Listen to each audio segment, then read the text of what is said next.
오늘은 체내 나트륨을 밖으로 빼내고 혈압을 낮추는 데 도움되는 고칼륨 식품 5가지와 섭취 시 주의사항 및 꿀팁들을 차례대로 알려드리겠습니다. 대한민국의 고혈압 환자는 매년 100만 명씩 늘어나고 있으며 약만으로는 혈압이 잡히지 않는 경우가 훨씬 많아 건강한 식단이 매우 중요합니다. 뇌출혈과 심근경색을 피하고 싶으시다면 오늘 영상 꼭 끝까지 봐주시고 구독, 좋아요, 댓글도 부탁드립니다. 첫 번째 고칼륨 식품은 바로 계피입니다. 계피는 흔히 디저트에 살짝 곁들이는 향신료로만 알고 계시죠? 그런데 식품형 양성분 데이터베이스에 따르면 계피 100g에는 무려 700mg의 칼륨이 들어 있습니다. 물론 한 번에 100g을 먹긴 어렵겠지만 매일 2g씩이라도 꾸준히 섭취하면 심혈관 건강에 큰 도움이 됩니다. 실제로 국제고혈압학회 공식 학술지에 실린 연구에서는 성인 남성 고혈압 환자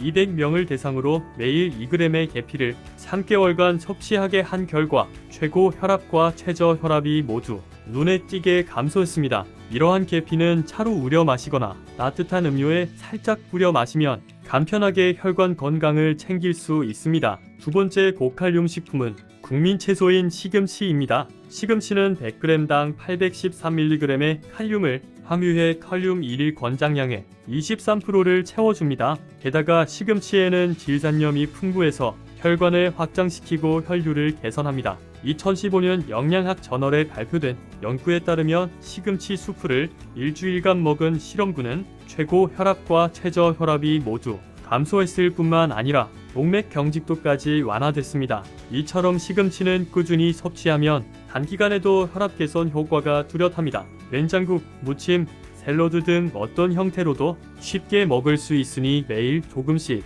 식탁에 올려보시길 권합니다. 세 번째 고칼륨 식품은 우리 식탁에서 빠질 수 없는 감자입니다. 감자는 100g당 412mg의 칼륨이 들어있어 체내 나트륨 배출에 도움을 줍니다. 또한 클로로겐산이라는 성분이 혈압을 낮추는 데 도움이 됩니다. 감자는 삶거나 구워 먹으면 좋지만 튀김은 피하는 것이 좋습니다. 특히 당뇨 환자분들은 감자를 조심해야 합니다. 감자는 혈당 지수가 70 이상으로 꽤 높기 때문에 혈당이 급격히 올라갈 수 있기 때문입니다. 따라서 감자는 삶아서 다른 채소와 곁들이거나 샐러드로 활용하면 부담 없이 섭취할 수 있습니다. 네 번째 고칼륨 식품은 요거트입니다. 요거트는 100g당 155mg 정도의 칼륨이 들어 있습니다. 특히 저지방 플레인 요거트 한 컵엔 하루 칼슘 권장량의 절반 이상이 들어있기도 합니다. 칼슘은 혈관의 수축과 이완을 도와 건강한 혈압을 유지하는 데 필수적입니다.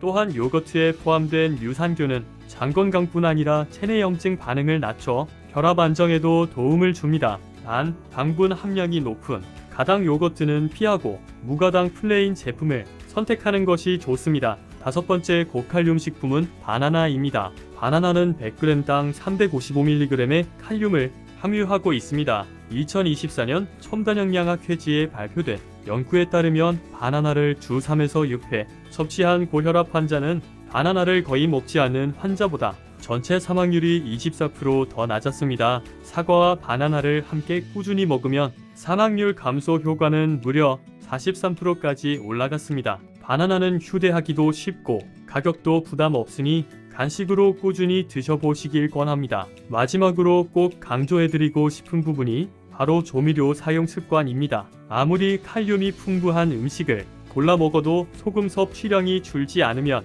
혈압 관리 효과는 반으로 떨어질 수밖에 없습니다. 심장내과 전문의인 정윤 박사는 미국 건강의학 전문 매체인 에브리데이 헬스를 통해 소금으로 간을 맞추는 대신 향신료로 풍미를 살리면 나트륨 섭취를 획기적으로 줄일 수 있다며 향신료 사용을 적극 추천했는데요. 단, 허브 솔트, 갈릭 솔트처럼 이름에 소금 솔트이 들어간 제품은 실제로는 소금 함량이 높기 때문에 피하라고 권고했습니다. 그렇다면 어떤 향신료가 좋을까요? 예를 들면 국이나 찌개를 끓일 때는 마늘가루, 양파가루, 파슬리 가루를 활용하면 좋고 고기를 구울 때는 로즈마리, 바질, 오레가노, 후추 등을 사용하시면 좋습니다. 이런 향신료들은 음식에 깊은 풍미를 더해주면서도 소금을 덜 넣어도 싱겁지 않게 해줍니다. 또한 고혈압이 있으신 분들은 막김치, 젓갈, 액젓 같은 짠 음식에 향신료를 활용해 간을 대신하는 방법도 좋습니다.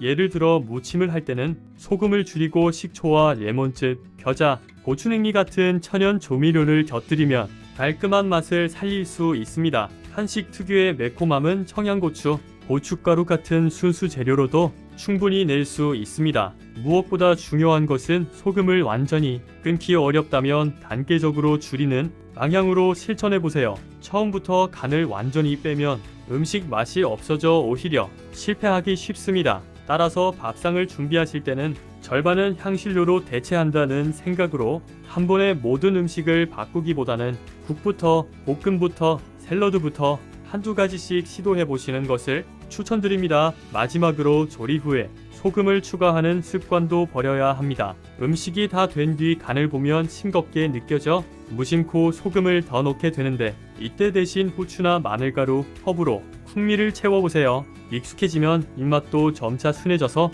자연스럽게 싱거운 음식을 즐길 수 있게 됩니다. 오늘 알려드린 고칼륨 식품 5가지와 식습관 팁만으로도 혈관의 부담을 확실히 줄일 수 있으니 하루 한 끼라도 꼭 이렇게 드셔보시길 바랍니다. 오늘 영상이 도움이 되셨다면 구독과 좋아요, 댓글 부탁드리며 주변 분들께도 공유해 주시길 바랍니다. 시청해 주셔서 감사합니다.